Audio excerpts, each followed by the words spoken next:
Lover ಜೊತೆ ಸೇರಿ ತಾಯಿಯಿಂದಲೇ ಮಗು ಹತ್ಯೆ ಕೇಸ್ಗೆ ಈಗ ಟ್ವಿಸ್ಟ್ ಸಿಕ್ಕಿದೆ. ಮರಣೋತ್ತರ ಪರೀಕ್ಷೆ ವರದಿಯಲ್ಲಿ ಪ್ರಿಯಾಂಕಾ ಕಳ್ಳಾಟ ಬಯಲಾಗಿದೆ. ಎಂಥ ತಾಯಿರಿ,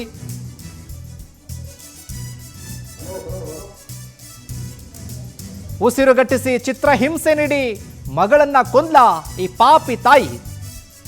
ಪ್ರಕರಣ ಬಯಲಾಗಿ ವಾರಗಳೇ ಕಳೆದರೂ ಕೂಡ ಆರೋಪಿ ನಾಪತ್ತೆ. ಉಸಿರುಗಟ್ಟಿಸಿ ಸಾಯಿಸಿರೋದು ಮರಣೋತ್ತರ ಪರೀಕ್ಷೆಯಲ್ಲಿ ಪತ್ತೆಯಾಗಿದೆ. ಪತ್ನಿ ಪ್ರಿಯಾಂಕಾ ಕೊಲೆ ಮಾಡಿರೋದಾಗಿ ಪತಿ ಪ್ರವೀಣ್ ಆರೋಪ ಮಾಡಿದ್ರು. ಪ್ರಿಯಾಂಕಾ ವಿರುದ್ಧ ಸಾಕ್ಷಿಗಳನ್ನು ಸಂಗ್ರಹ ಮಾಡ್ತಾ ಇದ್ದಾರೆ ಪೊಲೀಸ್ನವರು. ಈಗಾಗಲೇ ಪ್ರಿಯಕರ ಮೋಹನನ್ನ ಅರೆಸ್ಟ್ ಮಾಡಿದ್ದಾರೆ ಪೊಲೀಸ್ನವರು. ಲವರ್ ಜೊತೆ ಸೇರಿ ಹೆತ್ತ ಮಗುವನ್ನೇ ತಾಯಿನೇ ಸಾಯಿಸಿರುವಂತ ಘಟನೆ ಇದು. ಅದು ನಾಟಕ ಆಡಿದ್ದು.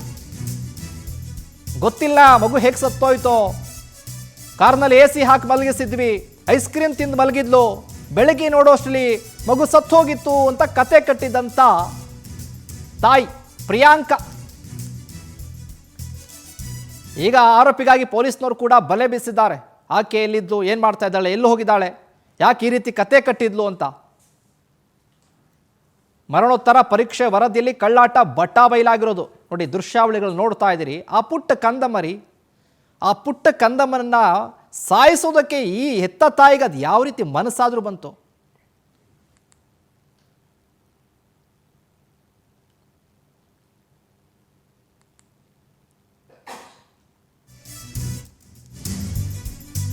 ಆರೋಪಿ ಮೋಹನ್ ಮೊಬೈಲ್ ಪರಿಶೀಲನೆ ಮಾಡ್ತಾ ಇದ್ದಾರೆ ಪೊಲೀಸ್ನವರು. ಮಗುವಿನ ಕೊಲೆ ಬಗ್ಗೆ ಮೋಹನ್ ಪ್ರಿಯಾಂಕಾ ಚಾಟ್ನಲ್ಲಿ ಡಿಸ್ಕಸ್ ಆಗಿದ್ಯಾ? ಮೋಹನ್ ವಾಟ್ಸಾಪ್ ಪರಿಶೀಲನೆ ಮಾಡ್ತಿದ್ದಾರೆ ಪೊಲೀಸ್ನವರು. ಫೋನ್ ರಿಟ್ರೀವ್ ಮಾಡೋದಕ್ಕೆ FSLಗೆ ಕಳುಹಿಸಿಕೊಟ್ಟಿದ್ದಾರೆ. ಪ್ರಿಯಾಂಕಾ ಕುಟುಂಬಸ್ಥರನ್ನು ಕರೆಸಿ ವಿಚಾರಣೆಗೆ ಸಿದ್ಧತೆಯನ್ನ ಮಾಡ್ಕೊಳ್ತಾ ಇರೋದೀಗ. ಆರೋಪಿ ಮೋಹನ್ ಮೊಬೈಲ್ ಪರಿಶೀಲನೆ ಮಾಡ್ತಿದ್ದಾರೆ. ಏನೆಲ್ಲ ಸಿಗಬಹುದು, ಏನೇನು ಚಾಟ್ ಮಾಡಿದ್ರು, ಈ ವಿಚಾರದ ಬಗ್ಗೆ ಡಿಸ್ಕಷನ್ ಮಾಡಿದ್ರ, ಮೊದಲೇ ಪ್ಲಾನ್ ಆಗಿತ್ತಾ ಈ ರೀತಿಯಾಗಿ ಕೊಲೆ ಮಾಡಬೇಕು ಅಂತ. ಹಾಗಾಗಿ ಪೊಲೀಸ್ನವರು ಸಾಕ್ಷಿಗಳನ್ನು ಸಂಗ್ರಹ ಮಾಡುವಂತ ನಿಟ್ಟಿನಲ್ಲಿ ತನಿಖೆಗೆ ಹೆಚ್ಚಿನ ಒತ್ತನ್ನು ಕೊಟ್ಟಿದ್ದಾರೆ. FSLಗೂ ಕೂಡ ಕಳುಹಿಸಿಕೊಟ್ಟಿದ್ದಾರೆ. ಈಗ ಆರೋಪಿಯನ್ನ ಈಗಾಗಲೇ ಕೂಡ ಬಂಧಿಸಿದ್ದಾರೆ. ಇನ್ನು ಈ ಪ್ರಿಯಾಂಕಾಗಾಗಿ ಪೊಲೀಸ್ನವರು ಬಲೆ ಬೀಸಿದ್ದಾರೆ. ಇದೇ ವಿಚಾರಕ್ಕೆ ಸಂಬಂಧಪಟ್ಟ ಹಾಗೆ ಹೆಚ್ಚಿನ ಅಪ್ಡೇಟ್ಸ್ ಅನ್ನ ಕೊಡ್ತಾರೆ ನಮ್ಮ ಪ್ರತಿನಿಧಿ ವೆಂಕಟೇಶ್. ನೇರ ಸಂಪರ್ಕದಲ್ಲಿ ಜಾಯ್ನ್ ಆಗ್ತಾ ಇದ್ದಾರೆ.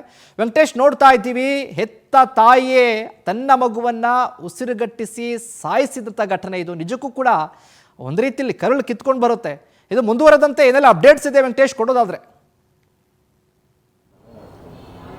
ಶಿವಕುಮಾರ್, ಕಾಡುಗೋಡಿ ಪೊಲೀಸ್ ಠಾಣಾ ವ್ಯಾಪ್ತಿಯಲ್ಲಿ ಏನು ಮಗಳನ್ನ ತಾಯಿಯೇ ಹತ್ಯೆ ಮಾಡಿರುವಂತಹ ಒಂದು ಆರೋಪ ಪ್ರಕರಣ ಸಂಬಂಧಪಟ್ಟಂತೆ ಈಗಾಗಲೇ ಪೊಲೀಸ್ ಕೂಡ ತನಿಖೆಯನ್ನು ಮುಂದುವರಿಸಿದ್ರೆ. ಅದರಲ್ಲಿ ಆರೋಪಿತೆ ಆಗಿರುವಂತಹ ತಾಯಿ ಏನಿದ್ದಾಳೆ ಪ್ರಿಯಾಂಕಾ, ಈಗ ಎಸ್ಕೇಪ್ ಆಗಿರುವಂತದ್ದು. ಆಕೆಯನ್ನ ಪತ್ತೆ ಹಚ್ಚೋದಕ್ಕೂ ಕೂಡ ಪೊಲೀಸರು ಮುಂದಾಗಿದ್ದಾರೆ. ಆದ್ರೆ ಈಗ ಆಕೆ ಎಲ್ಲಿದ್ದಾಳೆ ಏನು ಅನ್ನೋದ್ರ ಬಗ್ಗೆ ಯಾವುದೇ ಸುಳಿವಿಲ್ಲ. ಆದ್ರೆ ಆಕೆಯ ಜೊತೆ ರಿಲೇಶನ್ಶಿಪ್ ನಲ್ಲಿದ್ದಂತಹ ಏನು ಒಂದು ಯುವಕ ಏನಿದೆ ಮೋಹನ್ ಏನಿದ್ದಾನೆ, ಆತನನ್ನ ವಶಕ್ಕೆ ಪಡೆದು ವಿಚಾರಣೆಯನ್ನ ಮಾಡ್ತಾ ಇದ್ದಾನೆ. ಈಗಾಗಲೇ ಆತನ ಮೊಬೈಲ್ ಅನ್ನು ಕೂಡ ವಶಕ್ಕೆ ಪಡೆದಿರುವಂತದ್ದು. ಕೆಲವು ವಾಟ್ಸ್ಆಪ್ ಚಾಟ್ಗಳೇನಿದೆ ಎಲ್ಲವನ್ನು ಕೂಡ ಡಿಲೀಟ್ ಮಾಡಿರೋದ್ರಿಂದಾಗಿ ರಿಟ್ರೀವ್ ಮಾಡಬೇಕಾದಂತಹ ಕಾರಣಕ್ಕೆ ಅದನ್ನ FSL ವರದಿಗೂ ಕೂಡ ಕಳಿಸ್ತಾರೆ. ಆ ವರದಿ ಬಂದ ನಂತರ ಏನೆಲ್ಲ ಮೆಸೇಜ್ಗಳನ್ನ ಮಾಡಿದ್ದಾರೆ ಅಂದ್ರೆ, ಮಗುವನ್ನ ಹತ್ಯೆ ಮಾಡೋದಕ್ಕೆ ಈತನ ಪ್ಲಾನ್ ಏನಾದ್ರೂ ಇತ್ತ ಅಥವಾ ಇಬ್ಬರ ನಡುವಿನ ಸಂಬಂಧಕ್ಕೆ ಮಗು ಅಡ್ಡಿ ಆಗ್ತಾ ಇತ್ತು ಅನ್ನುವಂತಹ ಹಿನ್ನೆಲೆಯಲ್ಲಿ ಈ ರೀತಿಯಾದಂತಹ ಒಂದು ಕೃತ್ಯವನ್ನ ಎಸಗಿದ್ದಾರೆ ಅನ್ನುವಂತಹ ಅನುಮಾನದ ಮೇಲೆ ಕೂಡ ಪೊಲೀಸರು ಸದ್ಯ ತನಿಖೆಯನ್ನ ಚುರುಕುಗೊಳಿಸಿದ್ದಾರೆ. ಈಗ ಆತನ ಮೊಬೈಲ್ ಅನ್ನು ಕೂಡ ಈಗ ರಿಟ್ರೀವ್ ಮಾಡಿರುವಂತದ್ದು ಅಂದ್ರೆ FSLಗೆ ಕಳಿಸ್ತಾರೆ. ಈಕೆ ಸಿಕ್ಕ ನಂತರ ಮತ್ತಷ್ಟು ಪ್ರಕರಣಕ್ಕೆ ಸಂಬಂಧಪಟ್ಟಂತೆ ತನಿಖೆಯನ್ನ ಮಾಡಬೇಕು. ಆಕೆ ಏನೆಲ್ಲ ಹೇಳಿಕೆಗಳನ್ನ ಕೊಡ್ತಾಳೆ ಅನ್ನೋದು ಕೂಡ ನೋಡಬೇಕಾಗಿರುವಂತಹ. ಯಾಕಂದ್ರೆ ಈಗಾಗಲೇ ಆಕೆ ಕೊಟ್ಟಿರುವಂತಹ ಹೇಳಿಕೆಗಳ ಪ್ರಕಾರವಾಗಿ ಬಿರಿಯಾನಿ ತಿಂದ ನಂತರ ಐಸ್ ಕ್ರೀಮ್ ತಿಂತು ಮಗು ಕಾರ್ನಲ್ಲಿ ಮಲಗಿಂತಹ ವೇಳೆಯಲ್ಲಿ ಮೃತಪಟ್ಟಿದೆ ಅಂತ ಕೂಡ ಹೇಳ್ತಾ. ಆದ್ರೆ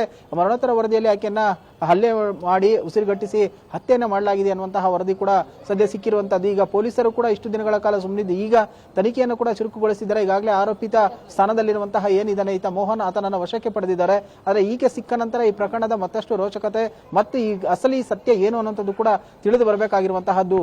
ಶಿವಕುಮಾರ್, ವೆಂಕಟೇಶ್, ನಿಮ್ಮೆಲ್ಲ